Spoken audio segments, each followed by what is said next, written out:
आपको डराएंगे, इंसान को उसकी औकात बताएंगे, कैलकुलेशंस को कैसे रिड्यूस करना होता है इंटू 11th क्लास के नन्नो बेटे, ये सब देख के डरो मत, तो भैया सर में दर्द हो जाएगा। Without using the calculator we reach the correct answer, a digital answer. Dear students, मेरी तरफ से आप सबको आदाब। आज के इस वीडियो में हम आपको डराएंगे। आज के इस वीडियो में हम इंसान को उसकी औकात बताएंगे अल्लाह ताला के सामने। आज के इस वीडियो में हम आपको दिखाएंगे जो आपका कंप्लेंट रहता है कि सर नीट में हमारा कैलकुलेशन पार्ट ठीक नहीं रहता, हमें कैलकुलेशंस करनी नहीं आती, कैलकुलेशंस को कैसे रिड्यूस करना होता है इनटू सिंपल प्लस माइनस, उसको भी मैं आज इलस्ट्रेट करूंगा। और मेरे बेटे, आज के इस वीडियो में हम फिजिक्स भी सीखेंगे, अच्छी खासी फिजिक्स। तो मेरा बेटा, this video is for everyone. NEET वाले बच्चे अगर इसको देख रहे हैं उनको मैं सिखाऊंगा कि कैलकुलेशंस कैसे हम आसान बना सकते हैं। अगर कोई लेमैन ये वीडियो देख रहा है जिसको फिजिक्स के साथ कोई लेना देना नहीं है, वो वीडियो के एंड में उसको पता चलेगा कि अल्लाह की अजमत क्या है और अल्लाह हमें डेली बेसिस पे कैसे अपने कहर से बचाता है। ये सारी बातें आज के वीडियो में हम करने वाले हैं मेरे बेटे, तो ध्यान से देखेंगे, डरने के बगैर। मुझसे डरने की ज़रूरत नहीं है, हम बहुत आसान बनाने की कोशिश करेंगे चीज़ों को, लेकिन आप लोगों को आज के वीडियो में मुझे अपना पूरा कंसंट्रेशन देना पड़ेगा, क्योंकि अक्सर हम देखते हैं the moment we try to do something difficult, students हिम्मत हार जाते हैं। लेकिन आज के वीडियो में मैं देखूंगा आप में कितनी हिम्मत है, आप में कितना दम है, आप कितना अंडरस्टैंड कर सकते हो। देखो मेरा बेटा, ये अर्थ है हमारा अर्थ, प्यारा अर्थ, जिसको इंसान ने रहने के लिए नहीं रखा, अच्छा खराब कर दिया। ये अर्थ का रेडियस है लेट अस सपोज RE और अर्थ का मास है M। हम सबको पता होता है, फिलहाल आपकी जनरल नॉलेज के लिए मैं बताता चलूं मेरे बेटे, हम सबको पता होता है mass of earth is 6 × 10⁻24 kg, और हम सबको पता होता है radius of earth is 6400 kilometres, और ये डेटा आपके क्वेश्चंस में दिया हुआ होता है। तो जो हमारा अर्थ है, अगर मैं आपसे कहूं अर्थ के ऑर्बिट में लगभग 500 मिलियन एटॉम बॉम्ब्स घूम रहे हैं जो किसी भी वक्त अर्थ को हिट कर सकते हैं अल्लाह के हुक्म से। तो आपको कैसा लगेगा? इंसान को एटम बम बनाने की जरूरत नहीं है। We are already surrounded by 500 million atom bombs जो कभी भी जमीन पर गिर सकते हैं और काफी ज्यादा नुकसान कर सकते हैं। कैसे समझाते हैं आपको। आप लोगों ने एस्टेरॉइड्स का नाम सुना होगा। अर्थ के ऑर्बिट के आसपास लगभग 500 मिलियन एस्टेरॉइड्स कंटिन्यूअसली घूम रहे होते हैं। लेट अस सपोज ये एक एस्टेरॉइड है और ये अर्थ की ओर आने लगा, पता नहीं क्यों ये अर्थ की ओर आने लगा with a velocity of 12 kilometers per second, and it is at a distance of 12 times RE from the earth center। मतलब अर्थ के सेंटर से कितना दूर है ये asteroid? 12 times RE। what is RE? Radius of earth. Okay, हम देखना चाहते हैं कि जब ये एस्टेरॉइड अर्थ की सरफेस को हिट करेगा तो किस स्पीड से ये हिट करेगा। मतलब if there is an asteroid and this asteroid comes and it starts approaching the earth with the speed of 12 kilometers per second. And when it reaches the earth's surface, इसका कितना speed होगा? That is our question. इसमें बहुत सारा physics भी हम सीखेंगे, बहुत सारी कैलकुलेशंस भी हमें करनी पड़ेंगी, और हम सीखेंगे कि कैलकुलेशंस कैसे आसान बनाते हैं. मेरा बेटा, इस प्रॉब्लम को करने के लिए आप सबको पता होगा, अगर आपको पता नहीं है तो आप सीख सकते हो. We can solve this problem by using the principle of conservation of mechanical energy. Simple mechanical energy को कंजर्व करना है. And what does the principle of mechanical energy conservation से? The principle of conservation of mechanical energy says initial mechanical energy of a particle is equal to the final mechanical energy of the particle. याद रखेंगे इस चीज को. Particle का initial mechanical energy and final mechanical energy बराबर होता है.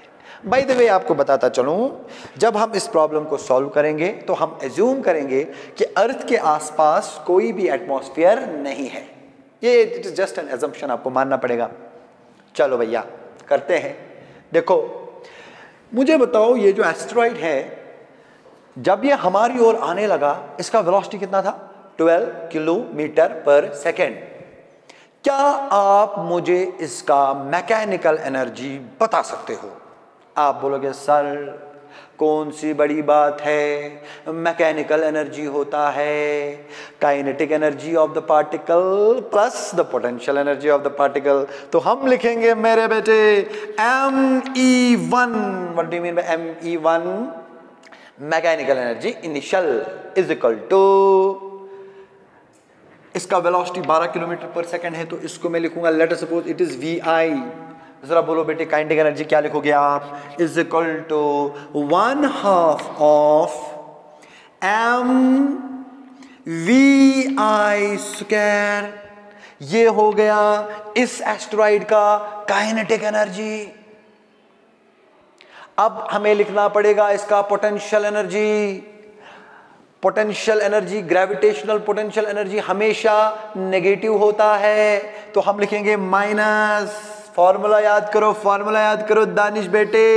G capital M small m divided by the distance between the centre of the earth and the asteroid. और आप देख रहे होंगे, आपको समझ में आ रहा होगा, ये डिस्टेंस है 12 टाइम्स RE. तो यहां पर चलो 12 टाइम्स RE नहीं लिखेंगे, हम लिखेंगे 10 times RE. Okay, so this is our equation number first. हमने क्या किया? हमने क्या किया मेरे बेटे? जब ये एस्टेरॉइड हमारी ओर आने लगा, हमने इसका मैकेनिकल एनर्जी कैलकुलेट किया. फिजिक्स, मैकेनिकल एनर्जी में कितने पार्ट? दो. क्या क्या? Kinetic energy, potential energy. Kinetic energy कितना लिखा? Half of MVI² minus potential energy कितना लिखा? GM by distance from the earth, it is 10 times RE. बहुत बढ़िया, बहुत बढ़िया. यहां तक सब ठीक ठीक हो गया. अब ये एस्टेरॉइड हमारी ओर आने लगा और इसको हेल्प भी मिल रहा है. आप बोलोगे सर कहां से? ग्रेविटी, अर्थ का ग्रेविटी इसको अपनी ओर पुल कर रहा है. And when it will approach the earth, because of the gravitational pull, its speed will increase and increase and increase. और जब ये अर्थ की सरफेस को हिट करेगा, इसका स्पीड बहुत बहुत ज्यादा होगा. वही हमें देखना है, कितना होगा, किस स्पीड से अर्थ को हिट करेगा. That's my question. Now what I will do, when it will reach to the surface of earth, let us suppose इसका वेलोसिटी मैंने रखा VF. अब बोलोगे सर VF क्यों? F मतलब फाइनल, I मतलब इनिशियल. इतना तो पता है. कई देर बेटे. अच्छा, mechanical energy 2 is equal to बताओ भैया इधर का मैकेनिकल एनर्जी। अभी मैं बोल रहा था आप लोगों को मैकेनिकल एनर्जी के दो पार्ट, एक काइनेटिक पार्ट, एक पोटेंशियल पार्ट। जरा काइनेटिक एनर्जी का पार्ट लिख डाल। आप बोलोगे सर कौन सी बड़ी बात, 1/2 of mvf square, 1/2 of mvf square. Minus क्यों मेरा बेटा, ये माइनस कहां से आया? आप बोलोगे सर हमें पता है, आपने क्लास में पढ़ाया है कि ग्रेविटेशनल पोटेंशियल एनर्जी हमेशा नेगेटिव होता है, तो इसलिए लिखा minus G capital M small M divided by. जब ये एस्टेरॉइड अर्थ की सरफेस पे पढ़ा, मुझे बोलो मेरा बेटा दानिश बेटा, ये सेंटर से कितना दूर? ओहो हो, क्या सवाल, क्या सवाल, क्या बेकार सा सवाल पूछा। जब ये अर्थ के सेंटर पे पहुंचा तो सेंटर से कितना दूर? RE। तो लिखेंगे मेरे बेटे RE। This is our equation number 2। जामन नहीं। तो हमने किया क्या? हमने एस्टेरॉइड देखा, जब ये हमारी ओर आ रहा था हमने इसका टोटल एनर्जी लिखा, काइनेटिक प्लस पोटेंशियल। फिर जब ये अर्थ पे गिरा हमने फिर से इसका मैकेनिकल एनर्जी देखा, काइनेटिक प्लस पोटेंशियल। हमें मिली 2 इक्वेशंस 1 और 2। अब law of conservation of mechanical energy कहता है बाई घबराओ मत,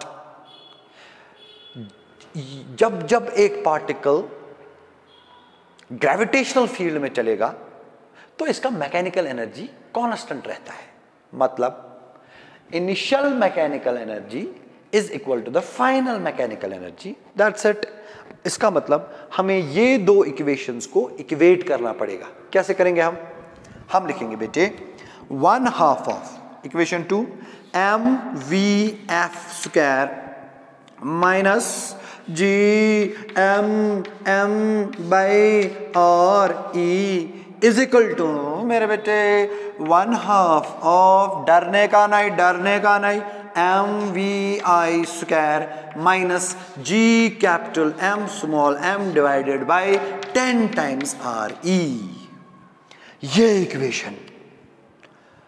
और जनरली जो हमारे 11th क्लास के छोटे छोटे नन्नू बच्चे होते हैं वो इतनी बड़ी बड़ी इक्वेशन से डरते हैं, लेकिन मैं कहना चाहता हूं डरने की कोई बात नहीं है। आराम से हम बेसिक एलिमेंट्री मैथमेटिक्स जो हमने 9th 10th में पढ़ा होता है उसी की हेल्प लेंगे और इस बड़े से सवाल का छोटा सा जवाब निकल जाएगा। तो मेरे 11th क्लास के नन्नू बेटे ये सब देख के डरो मत, कोशिश करो सीखने की, कोशिश करो करने की। Don't worry dear, when I am here you just have to watch, don't write anything. पहले देख लो। देखो भैया हमने बचपन से पढ़ा होता है, एक कॉमन चीज निकलती है, इधर स्मॉल m, इधर स्मॉल m, इधर स्मॉल m, इधर स्मॉल m। कॉमन निकालेंगे इधर से, कॉमन निकालेंगे उधर से। इसने इसको खत्म किया, ये small m small m small m small m गया। कहने का मतलब ये एस्टेरॉइड का मास गया। कहने का मतलब एस्टेरॉइड का मास गया। इसका मतलब हुआ जो भी हमें फाइनल वेलोसिटी मिलेगा वो एस्टेरॉइड के मास पे डिपेंड नहीं करेगा। एज सिंपल एज दैट मेरे बेटे। मास कैंसिल हो गया ना। अच्छा जी। अब लिखेंगे हम इस इक्वेशन को थोड़ा उधर इधर करेंगे हम, मतलब इस साइड से हम सिर्फ रखेंगे vf स्क्वायर को, बाकी सारा उस साइड से ले जाओ टेंशन के बगैर। लिखेंगे मेरे बेटे vf square by 2 is equal to इधर से क्या vi स्क्वायर बाई 2। हिम्मत मत हारो, करते रहो। इसको उधर ले जाओ तो बनेगा प्लस GM/RE, हिम्मत मत हारो, minus GM divided by 10 times RE, हिम्मत मत हारो। अभी तो शुरुआत है मेरे बेटे, इसको अपने लॉजिकल एंड पे लेना पड़ेगा, कैलकुलेशन करना पड़ेगा, कैलकुलेटर के बगैर करना पड़ेगा मेरे बेटे। टेंशन नहीं, टेंशन नहीं, इधर देख, घबराना नहीं है, मेरी तरफ देख, टेंशन नहीं लेने का भाई, मैं इधर ही हूं, मैं ही कर रहा हूं, आपको बस देखना है, टेंशन मत लो आप, बस कूल एंड काम, कूल एंड काम। अब देखो आहिस्ता आहिस्ता हम चलेंगे। इस 2 को उधर मल्टीपल करो, बनेगा VF square is equal to 2 को उधर ले जाओ, बनेगा V1 स्क्वायर। 2 को मल्टीपल करो, 2 कैंसिल तो V1 स्क्वायर, प्लस ये 2 इधर भी मल्टीपल होगा तो बनेगा 2GM/RE, माइनस ये 2 इधर भी मल्टीपल होगा तो बनेगा 2GM/10RE। बस हो गया। डर गए आप, डर गए आप। अरे मैंने क्या किया भाई, 2 को इधर मल्टीपल किया, ये 2 इधर आया, 2 कैंसल, ये 2 इधर आया 2GM/RE, ये 2 इधर आया तो 2GM/10RE।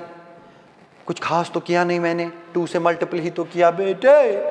VF square is equal to V1 square plus 2GM/RE minus 2 1s are 2 5s are GM/5RE।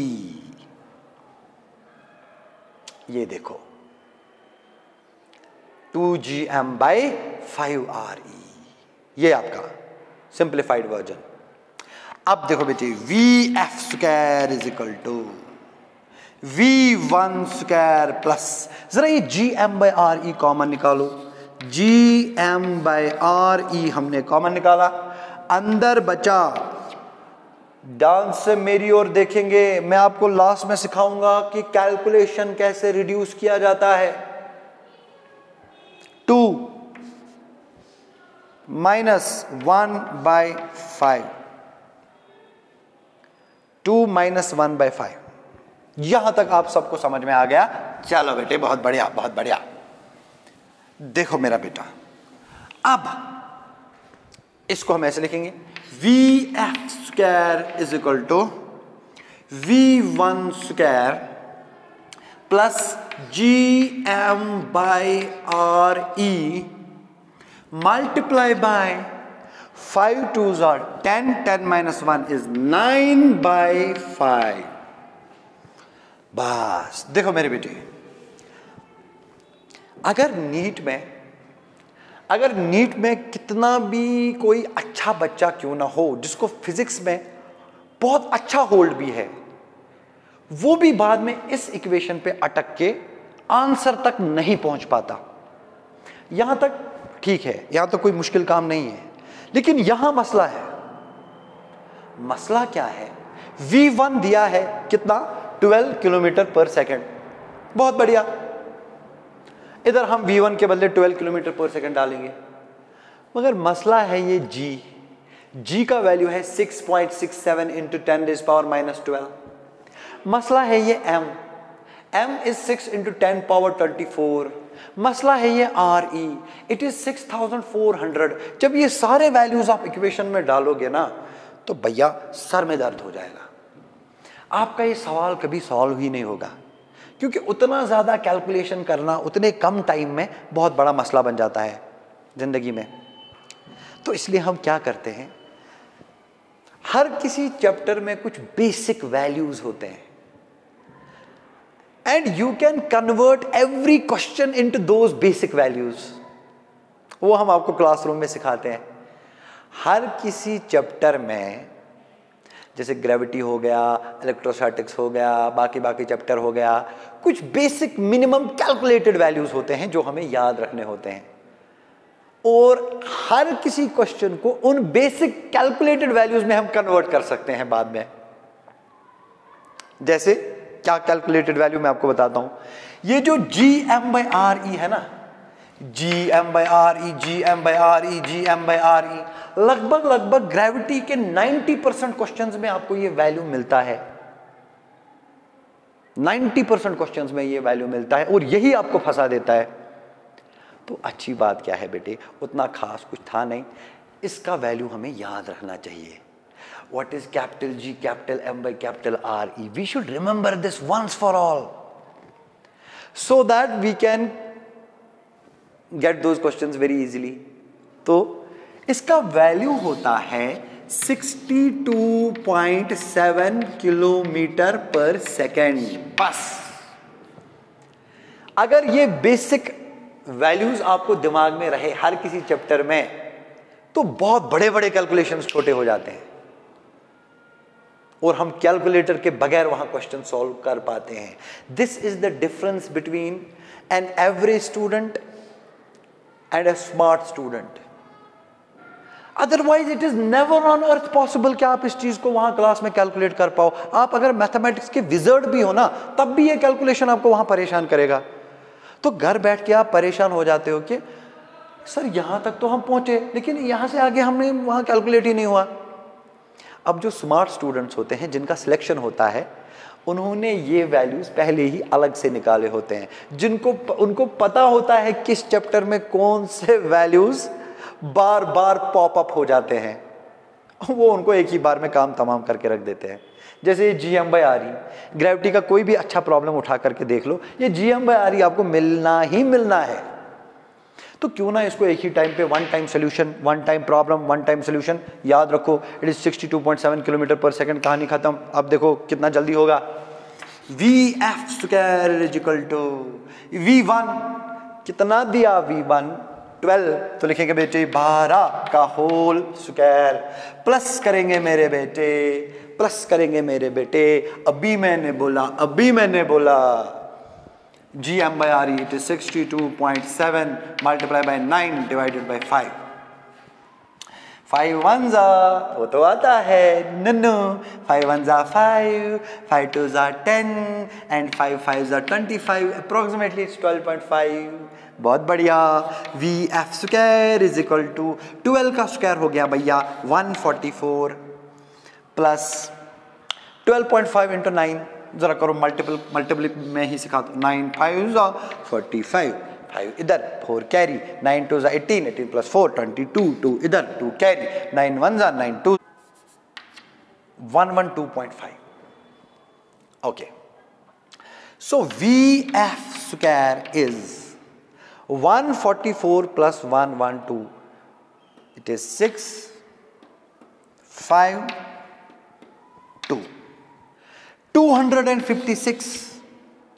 इसका मतलब हुआ मेरे बेटे Vf is under root of 256। इसका मतलब Vf is 16 किलोमीटर पर सेकेंड। ये देखो,